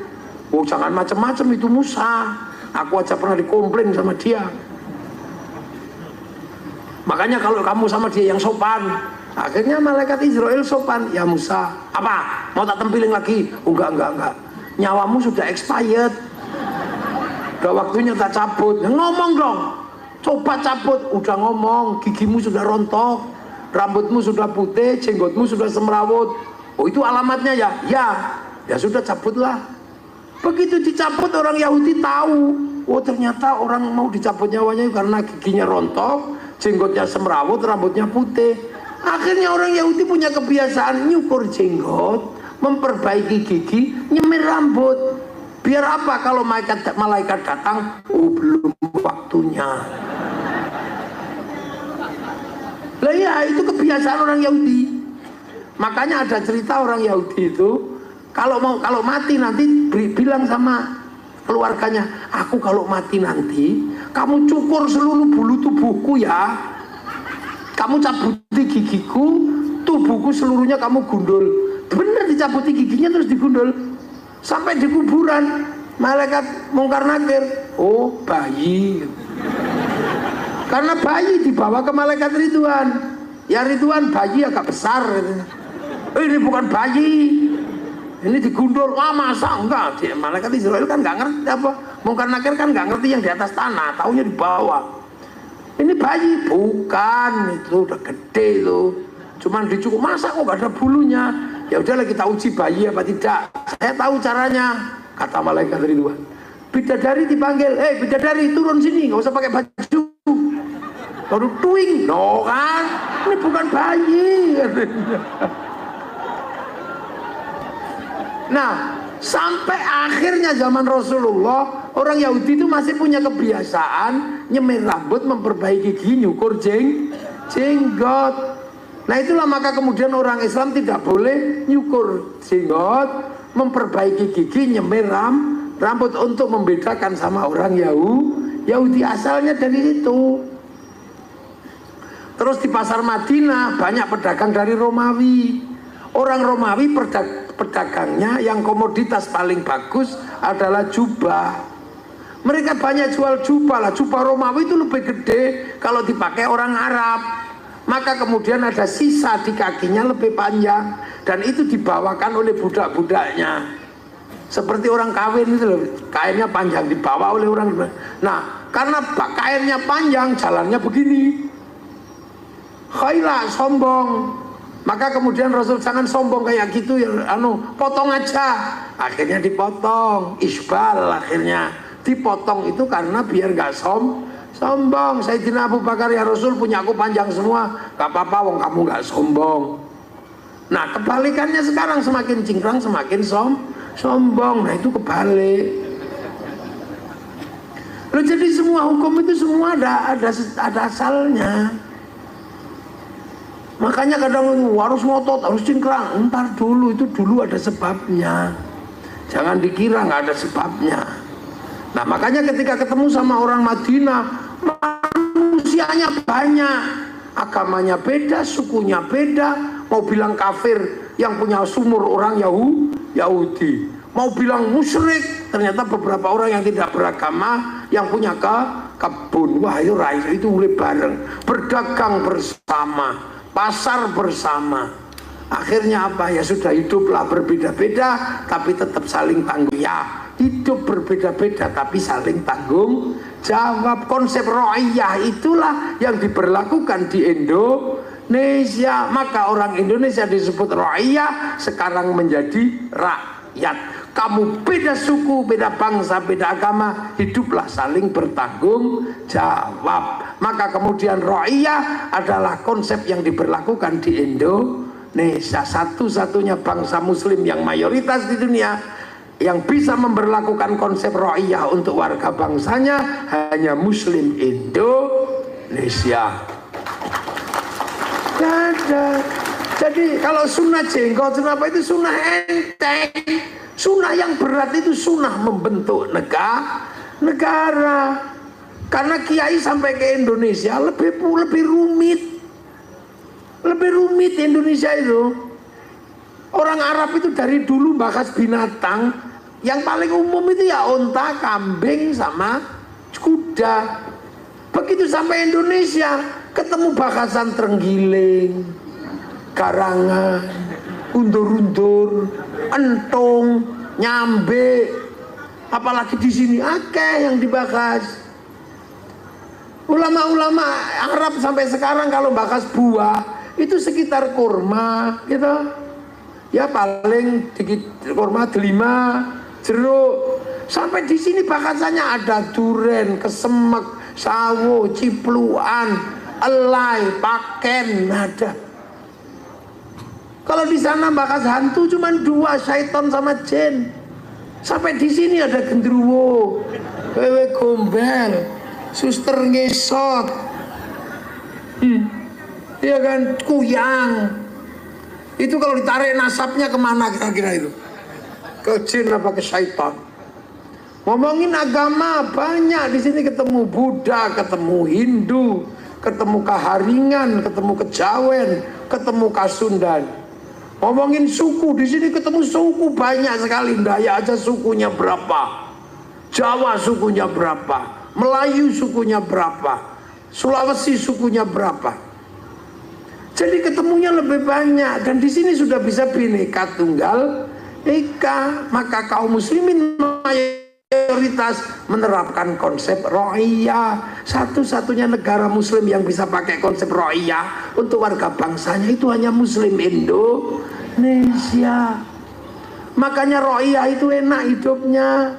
Yang tadinya kawulo bisa bilang kulo, yang tadinya hamba sahaya bisa bilang saya, yang tadinya abdi Sunda sana bisa bilang abdi mah, yang tadinya para dewa disebut pukulon diturunkan pangkatnya menjadi ulon di Banjarmasin. Ini kalau nggak konsep ro'iyah nggak bisa. Makanya ro'iyah itu tidak menerima orang yang selalu mengatakan turunan kami lebih baik dari kalian. Ditolak sama konsep ro'iyah. Lah ya kalau sudah biar ngopo gue. Karena ro'iyah itu sudah saling bertanggung jawab. Harus sama-sama pakai helm kalau pergi. Loh, itu makanya di Indonesia nggak bisa lagi kami turunan ini. Udah nggak ada. Hidup bersama konsepnya ro'iyah atau rakyat. Makanya kita ini bukan people. People itu vox populi, vox dei. Suara mayoritas, suara Tuhan. Maka konsep begitu dia mayoritas, dia menjadi diktator. Makanya melahirlah konsep diktator mayoritas. Makanya khilafah dan ikhwanul muslimin gak cocok dengan negeri ro'iyah di Indonesia. Indonesia. Kita juga bukan komunis. Itu kuat ya diktator proletariat. Makanya komunis gak bisa cocok di negeri Rohia. Makanya PKI ditumpas dari Indonesia. Itu loh. Nah Rohia rakyat itu kalau ngumpul hidup bersama yang berbeda-beda saling melengkapi namanya musyarakah. Bersekutu, saling bergantung, saling berkesinambungan. Makanya musyarakah dikenal dengan bahasa masyarakat. Kita pakai bahasa masyarakat itu. Tapi kalau kita mau membangun kebersamaan, kita menggunakan konsep bagaimana kita menyatukan pikiran, maka lahirlah konsep wasyawirum fil amri, masuklah bahasa musyawarah. Itu bahasa Quran. Yang satu bahasa sunnah, yang satu bahasa Quran. Makanya musyawarah itu membentuk tertinggi lembaganya Majelis Permusyawaratan Rakyat. Bebas semuanya, enak. Kalau kamu mau jadi pemimpin, daftar sukumu apa, bangsamu apa, agamamu apa, jenis kelaminmu apa, nggak ada urusan. Yang penting kamu WNI, daftar warga negara. Mau jadi lurah, daftar ke panitia.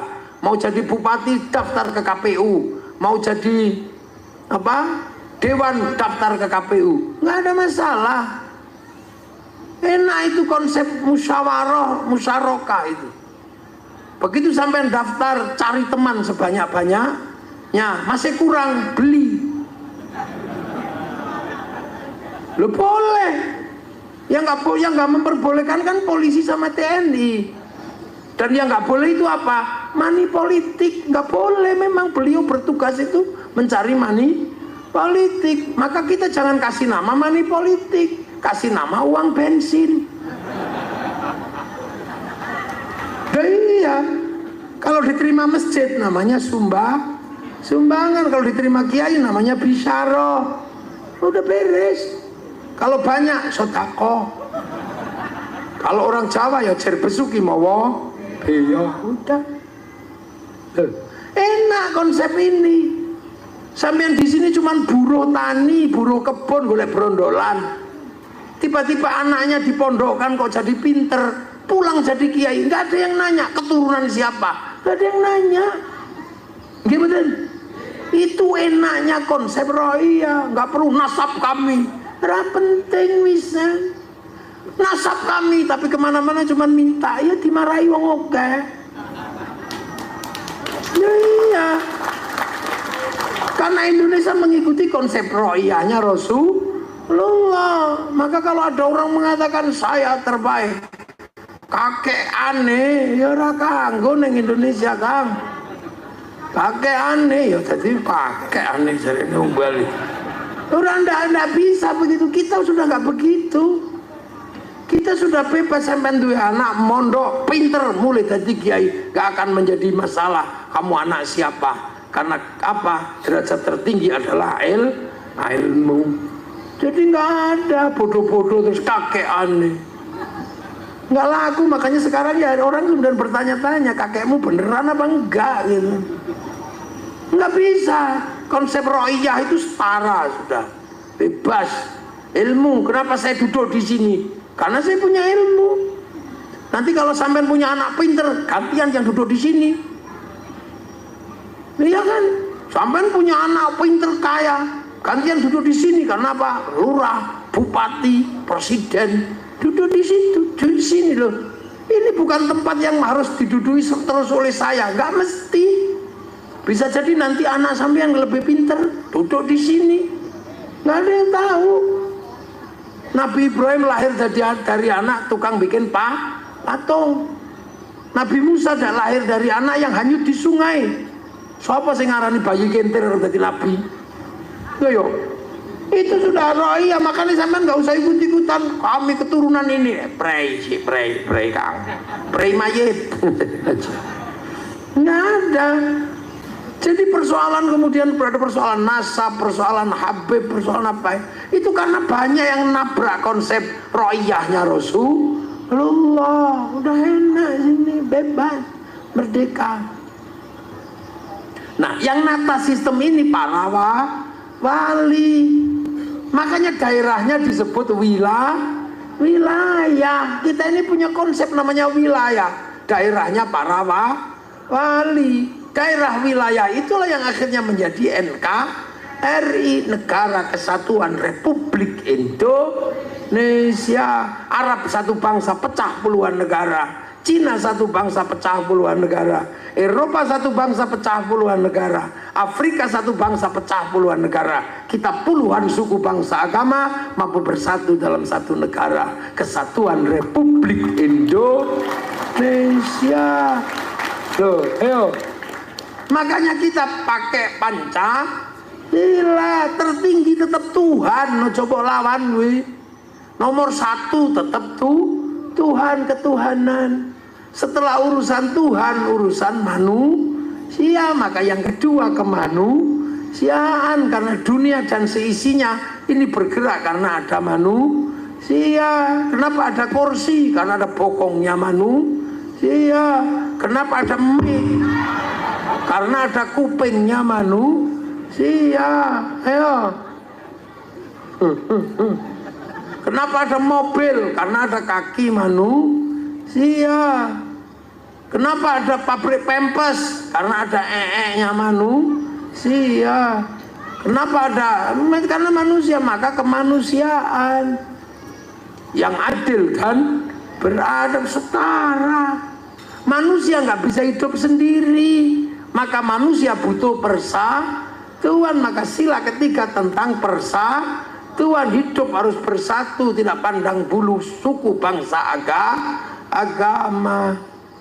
Tapi persatuan harus saling menghargai, kesetaraan. Yang setara namanya ro'iyah. Maka kerakyatan menjadi landasan persatuan. Maka orang nggak bisa bersatu kalau nggak saling menghargai. Makanya kerakyatan pakai konsep ro'iyah. Tapi hati yang sempit tidak bisa menghargai perbedaan. Hati yang culas tidak bisa menghargai perbedaan. Hati yang beku tidak bisa menghadapi perbedaan. Butuh hati yang luas, yang ada nilai-nilai dan pancaran ketuhanan. Makanya kerakyatan hanya bisa dipimpin oleh hikmah. Karena hati yang seperti itu disebut hati yang penuh hikmah. Tapi kalau kamu jadi pemimpin harus punya kebijaksanaan. Jadi gubernur Kalbar asalnya Sampit, jadi gubernur Kalteng asalnya Pelantaran. Kok yang diurusi cuma pelataran tok? Itu namanya bijaksini. Semua harus diurus, itu namanya bijaksana.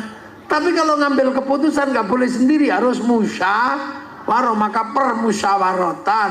Kalau diajak semua ribut, maka perwakilan. Baru tercipta keadilan sosial bagi seluruh rakyat Indonesia. Loh, terus kamu mengatakan Pancasila tauhid, Pancasila produk kafir, mereka tak tapuk lambemu. Ini konsep sunnah.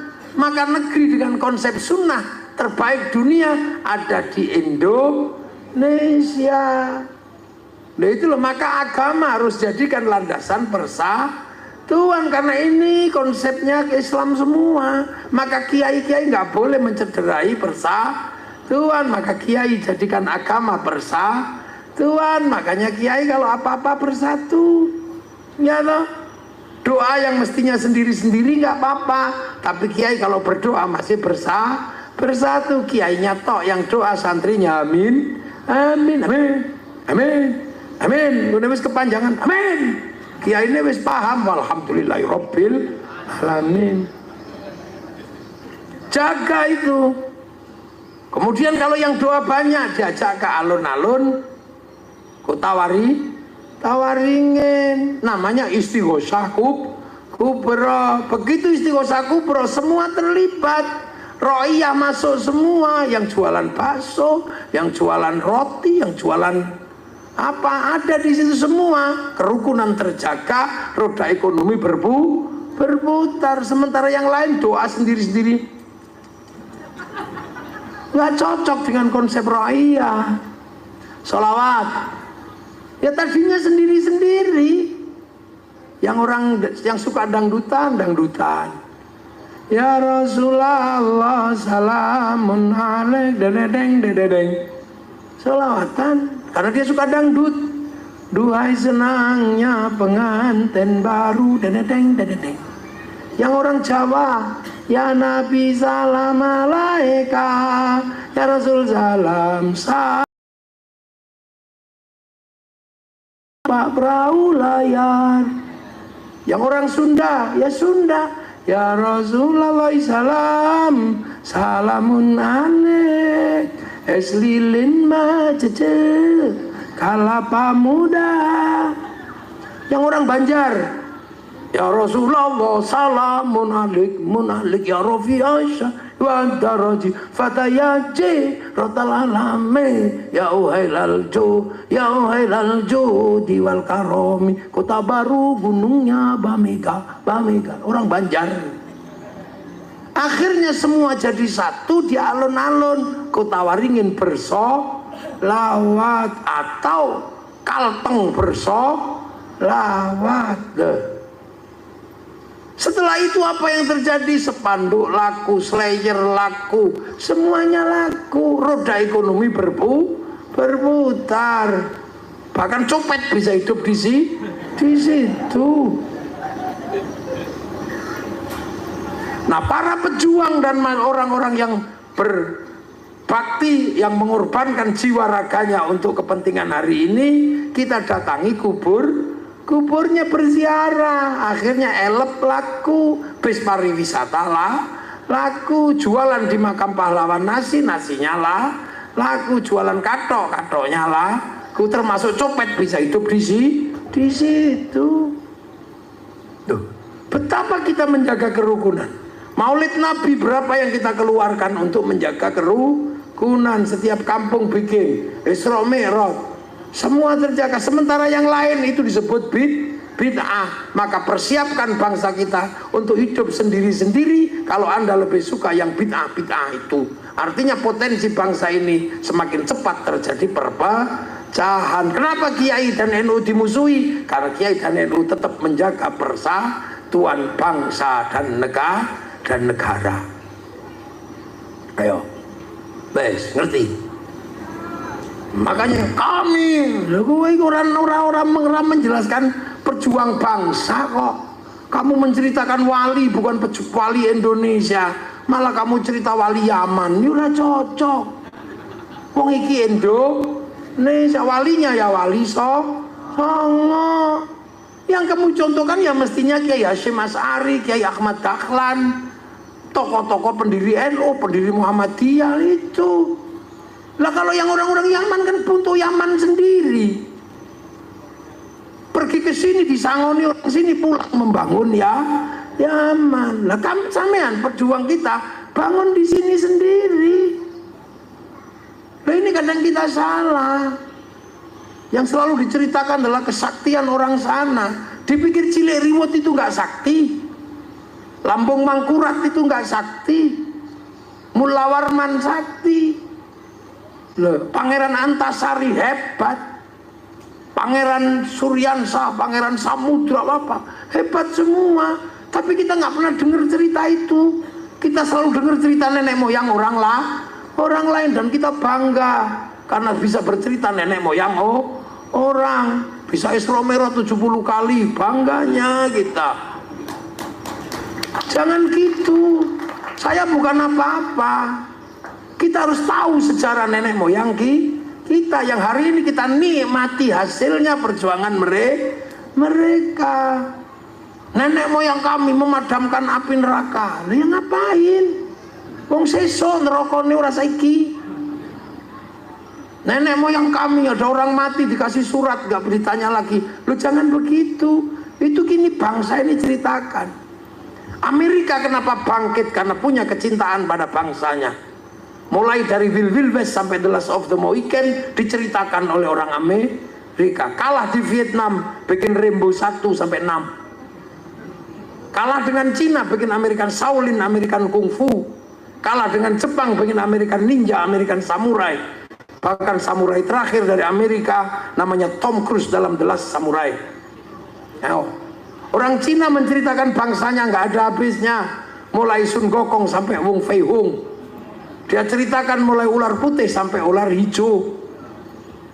Bangsa Jepang menceritakan bangsanya dari Oshin sampai samurai terakhir, Samurai X dengan tokohnya Rurouni Kenshin. Orang Korea menceritakan bangsanya dari meja makan dan air mata, namanya drakor. Orang-orang Malaysia menceritakan bangsanya lewat si Upin dan si Ipin. Jangan sampai si Upin dan si Ipin lupa fondasi bangsanya bersama anak-anak India, bikinkan tokoh kecil namanya Jarjit. Jangan lupa bahwa di sana ada anak-anak Cina, kenalkan Mei Mei. Jangan lupa di sana ada anak-anak Indonesia, kenalkan Susanti. Pak Harto bikin Aku Cinta Indonesia. Lah sekarang kita, pernah nggak kita menceritakan kepada bangsa kita tentang sejarah pahlawan kita? Ketika setiap hari dijejali sejarah orang, dan kita bahagia mendengar sejarah orang yang nggak ada hubungannya sama kita. Wali-wali yang nggak pernah bikin wilayah, wali kita bikin wilayah. Kita bangga ada wali bisa ngundurkan pesawat. Fungsinya apa dalam kehidupan? Mengundur ke pesawat malah medeni wong. Kita ini bahagia dengan cerita-cerita yang nggak ada hubungannya dengan kebangkitan sebuah bangsa.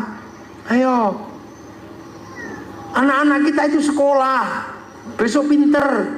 Kalau pinter pasti bikin sesuatu. Kita harus beli karyanya. Kalau kita nggak punya kebanggaan pada bangsa, nggak mungkin kita beli karyanya.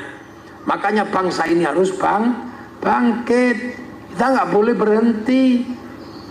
Siapa yang akan ngelola sawit? Siapa yang akan ngelola tambak? Siapa yang akan ngelola semuanya? Orang sana nggak mungkin. Tetap anak kita sendiri. Dan itu mesti berhubungan dengan apa? Dengan kebanggaan pada bangsa dan negara Indonesia. Saya nggak boleh menyepelekan merah putih yang sekarang dikibarkan. Kita punya merah putih itu dulu korbannya nyawa. Orang-orang Jawa takut ditembak Belanda kalau mengibarkan merah putih di atas rumah. Belanda curiga tiangnya dikasih tebu. Belanda curiga tiangnya dikasih padi. Masih curiga tiangnya dikasih kelapa. Masih curiga tiangnya dikasih pisang. Besoknya masih curiga bahwa tumpeng sama ingkung. Tumpeng ingkungnya habis, padi mengering, pisang rontok, kelapa mengering, tebu mengering. Yang tersisa tinggal merah putih di dada kami, anak-anak Indonesia. Ayo, begitu disobek sama pribumi, sama Nusantara, Belanda ngamuk, korbannya 10 November. Yang berjuang nenek moyang kita. Tahu-tahu ada orang datang tanpa sebab dari mana, merah putih bikinan kakek kami. Kakekmu yang mana?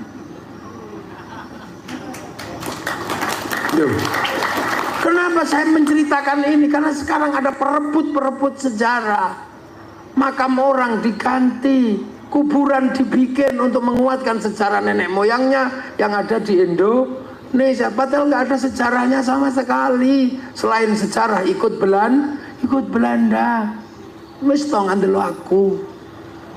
Nah itulah bangsa. Aktor Cina yang sangat digemari, saya nggak tahu namanya, lupa namanya itu.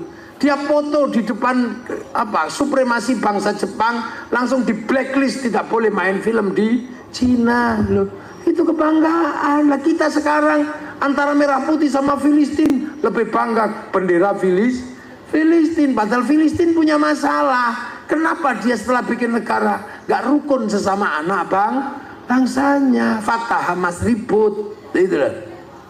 Nah inilah masa depan bangsa. Kamu nggak akan pernah bisa pindah bangsa.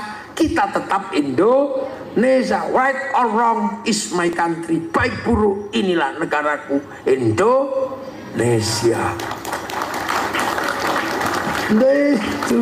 Dan itu agama menjelaskan itu.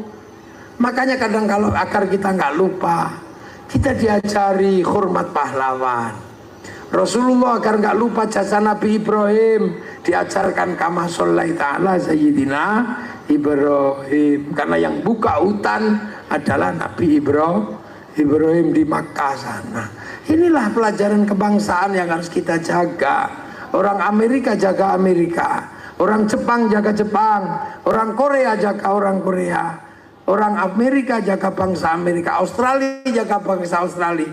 Kalau bukan kita yang menjaga Indonesia, siapa lagi yang akan menjaga bangsa dan negara? Amma ba'du. Loh, ini baru mukaddimah saya. Loh, belum mulai ngaji saya. Ngaji itu kalau pembukaan selesai kan amma ba'du. Tadi saya sudah amma ba'du belum? Nah ya ini amma ba'dunya. Baru mukaddimah, baru pembukaan. Sandal jam.